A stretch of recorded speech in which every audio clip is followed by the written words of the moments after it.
स्वामिनारायणः साक्षादक्षरपुरुषोत्तमः सर्वेभ्यः परमां शान्तिम् आनन्दं सुखमर्पयेत्। वसुदेवसुतं देवं कंसचाणूरमर्दनं देवकी परमानन्दं कृष्णं वन्दे जगद्गुरुम्। ॐ अक्षरमहं पुरुषोत्तमदासोऽस्मि। ओम। दुर्योधन द्वारा दो सेना का वर्णन। उसमें भी जो पांडव पक्ष का वर्णन दुर्योधन ने किया, उसमें हम बात कर रहे हैं कि सबसे पहले भीम का दर्शन हुआ। हमने ये भी चर्चा की कि क्यों उसे भीम पहले दिखा। भीम ने दुर्योधन को मारने की प्रतिज्ञा की है। उसके साथ साथ हम ये भी देख रहे थे कि जिस दिन भीम का जन्म हुआ उसी दिन दुर्योधन का जन्म हुआ, और दुर्योधन द्वारा यह वर्णन हो रहा है, इसलिए हमने दुर्योधन की जन्म कथा भी सुनी। उस जन्म कथा में जो अंत में बात हुई कि दुर्योधन का जन्म होता है, अपशकुन होते हैं, दुर्योधन गधे के जैसे चिल्लाने लगता है, गधे के जैसे रोने लगता है, आसपास के गधे भी चिल्लाने लगते हैं उसके जन्म होते ही, गीद बोलते हैं, कौवे बोलते हैं।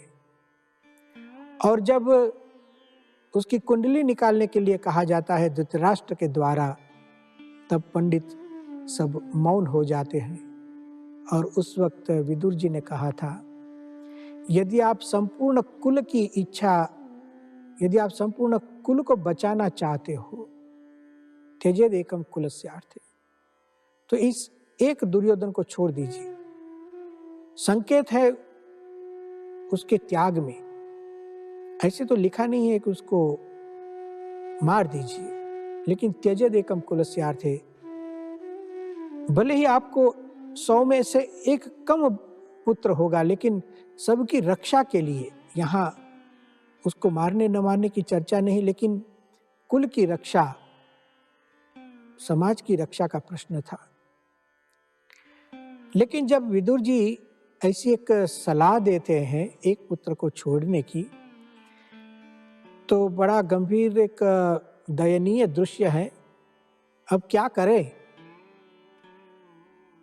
एक और पुत्र का जन्म है, दूसरी ओर संपूर्ण कुल की रक्षा। धृतराष्ट्र की परिस्थिति देखिए क्या होता है। महाभारत में लिखा, सह अर्थात धृतराष्ट्रः सह तथा विदुरेणोक्तः तैश्च सर्वैः द्विजोत्तमैः न चकार तथा राजा पुत्र स्नेह समन्वितः। विदुर जी ने और भी जो विद्वान थे, जानकार लोग थे, जो समाज विद्या को भी जानते थे, उन लोगों ने जो सलाह दी त्यजेद एकम कुलस्यार्थे वाली, तो महाभारत कहता है न चकार तथा राजा, राजा ने उस तरह नहीं किया, धृतराष्ट्र जी ने नहीं किया। उसका कारण यहाँ लिखा है, पुत्र स्नेह समन्वितः। कदाचित यह स्नेह, आसक्ति पुत्र स्नेह के रूप में जो यहाँ आई। अब देखिए, कोई एक व्यक्ति के लिए प्रेम होना कोई गलत बात तो नहीं है, लेकिन जब एक विशाल दृष्टि होती है, बहुजन लाभाय बहुजन हिताय चर्चा करनी होती है, तो हमारी संवेदनाओं को, हमारे इमोशंस को संभालना पड़ता है। धृतराष्ट्र जी कुछ न कर सके और दुर्योधन का जन्म हुआ। और हम जानते हैं कि दुर्योधन ने क्या किया पूरे जीवन में।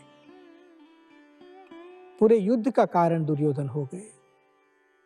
कुटुंब कलह, राज्य कलह, समाज में क्लेश, अनेक लोगों की मृत्यु, एक असंस्कारी, एक दुष्ट का जन्म।